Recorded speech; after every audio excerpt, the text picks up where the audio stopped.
இன்றே டவுன்லோட் செய்து உங்கள் ஃபேவரட் ஷோக்களை என்ஜாய் பண்ணுங்க.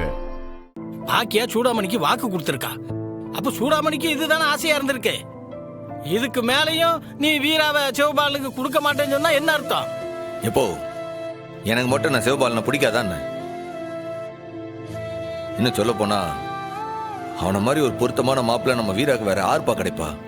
அப்புறம் என்னல நீ போய் பேசு. இப்போ ஆமாவா இருந்தாலும் சரி இல்லைனாலும் சரி அந்த வீடுன்னா ஆறுது. அந்த சவுந்தர பாண்டியன் தானே அது. அதை கேடு கட்டவன் என்னென்ன செய்தான்? ஏன் எசகியை கட்டி கொடுத்தான். நான் இருந்தேன், அந்த முத்துப்பாண்டி இருந்தான், நம்ம அம்மா இருக்கு, 50 பேர் இருந்தான். நம்ம எசகியை எம்பிட்டு பாடுபடுத்தின அந்தாலு எவ்வளவு கேவலப்படுத்தினா உன்ன. என்ன எல்லாத்தையும் மறந்துட்டியா நீ? எப்போ அந்த ஆளுக்கு நம்ம குடும்பத்தை பிடிக்காதுப்பா. அந்த ஆளுக்கு நம்ம அம்மையை பிடிக்காது, என்னைய பிடிக்காது, இப்ப எசக்கிய பிடிக்காது. அதனாலதானே அவளை அம்புட்டு கொடுமைப்படுத்தினா. எசக்கிய பிடிக்காத ஒரு ஆளுக்கு வீராவை மட்டும் எப்படிப்பா பிடிக்க? அவளை மட்டும் எப்படி தைரியமா அனுப்ப சொல்லுதாங்க?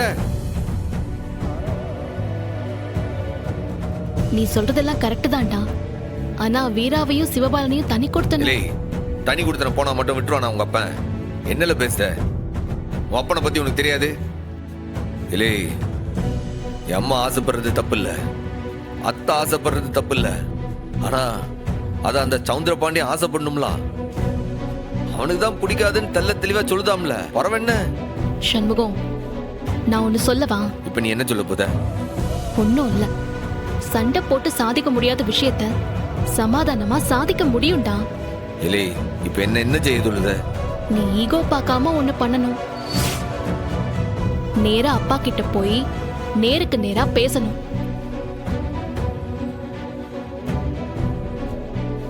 அவரை சமாதானப்படுத்த உன்னால முடியும்டா.